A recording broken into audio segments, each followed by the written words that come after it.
Hey guys, welcome back. In this video, we're going to hit on titrations. All right, so let's define a titration. All right, it's a solution of an unknown concentration. So you have an unknown. I don't know what the concentration of my unknown is. This chapter, we're doing acids and bases, but it can be other things. But our unknown is the analyte. We're going to analyze. And that's going to react with a solution of known concentration, or a titrant. Right? And so if you come down to this picture, the titrant is going to be in the burette. And the analyte's down here, we're going to try to figure out what's in it. How much is in there, right? The equivalence point is when we have equal moles, right? Stoichiometrically equal moles of analyte and titrant, right? So it's the point when you have, so whatever is in the titrant, you deliver the same number of moles as there are in the analyte. So if you had, let's say, 1 mole down here in the analyte, it's however much volume that we deliver, right? This goes down, however much comes in, so that we have 1 mole and 1 mole, right? And we'll use our concentrations, our solution stoichiometry to figure out those moles, all right?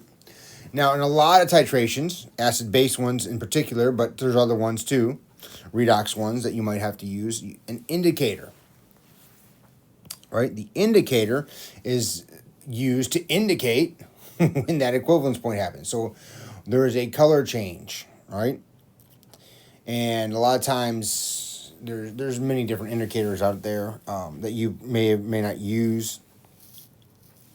But it's a color change, like clear to pink, blue to red, whatever, colorless to a different color, right? We've gone from, I guess, starch indicator, purple to clear, or clear to purple. All right, and so indicators are very useful for that, all right, because especially in Gen Chem 1, Gen Chem 2, right, maybe even other courses, you're using the indicator to tell you where you're at. Now, in order to do this properly, you got to standardize your solution, right? So this titrant we have, whatever it is, like in our seated Chem 2 labs here, or in Chem 1 lab, we're going to use about 0.1 molar NaOH, sodium hydroxide. But how do we know it's 0.1 molar, right?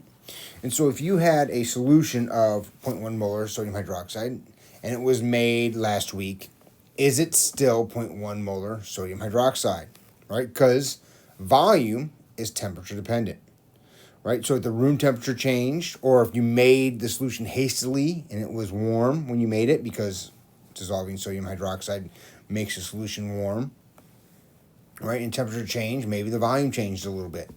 Maybe some evaporated. Maybe some water evaporated and became more concentrated. So we use this process of standardization, right? And that's where we test our titrant to verify it is what it is, if that makes sense. All right. Now, we typically use the titration to do this. We do it in lab, right? And there's primary and secondary standards. And the big difference is the stability of the standard. All right, and so we use KHP, which is potassium hydrogen pentylate, right? It's not phosphorus. That would be not good. We have pentylate. It's a big organic molecule, and it's very stable. You can dry it in the oven, so it's dry. You can get a very good, accurate mass. And then with the number of grams of KHP you use as a mass, like if you use 1 gram or 0.5 grams or 2, whatever you're going to use, right, you can get a very accurate, so your analyte can be the standard as well, and it's known, and then you can figure out what your actual titrant is to match, to make sure it is what it is. That's very important, right? Because if you just are handed a solution, oh, it's this, and it's not that, that's a problem, all right? And so that's the setup of a titration.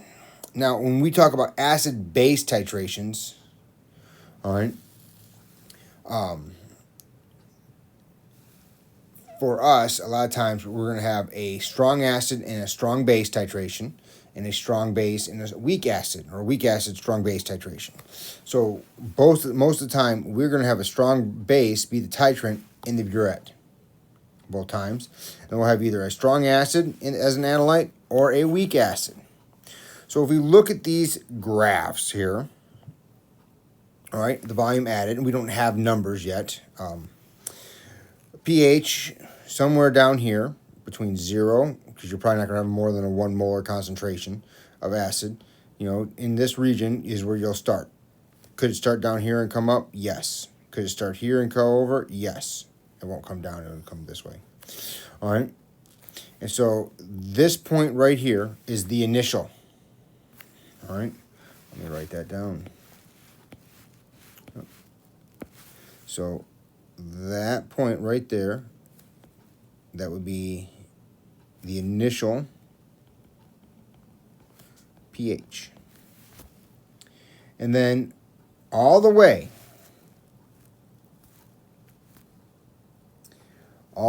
from the initial all this way,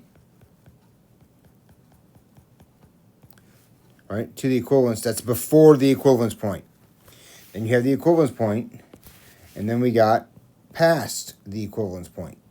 All right. Now, what is really neat is that in this region right here, so about there to about there, right? That might be 1 or 2 drops of your titrant, maybe 3 or 4. It's not much, all right? The difference, depending on how concentrated your solutions are, which is neat. Now, I want to point something out that's different over here. If you notice, the weak acid, I put it at pH a little higher, but it can be down, it can be up. And then there is, on purpose, a little kink here and kind of a flat line. All right? And this region right here, this is the buffer region.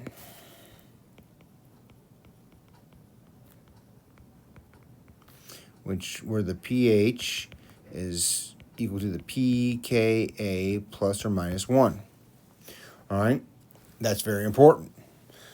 All right, so weak acids have a buffer region because once you start making the conjugate base in solution, you have a buffer.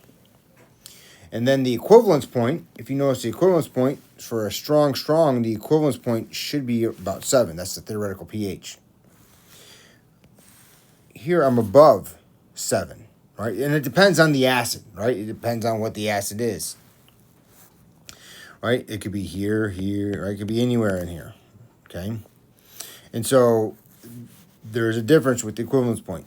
So you're still going to have the initial, still before the equivalence with the buffer region. You got equivalence, and then you got past equivalence, all right? So those are the 4 kind of regions of the titration, and we want to know these equivalence points so we know the concentration of our analyte, all right? And so that's the overview of titrations. Hopefully that makes sense to you guys. We're going to do some examples in the next videos. And so if you have any questions, reach out. Otherwise, we'll see you next time. Take care.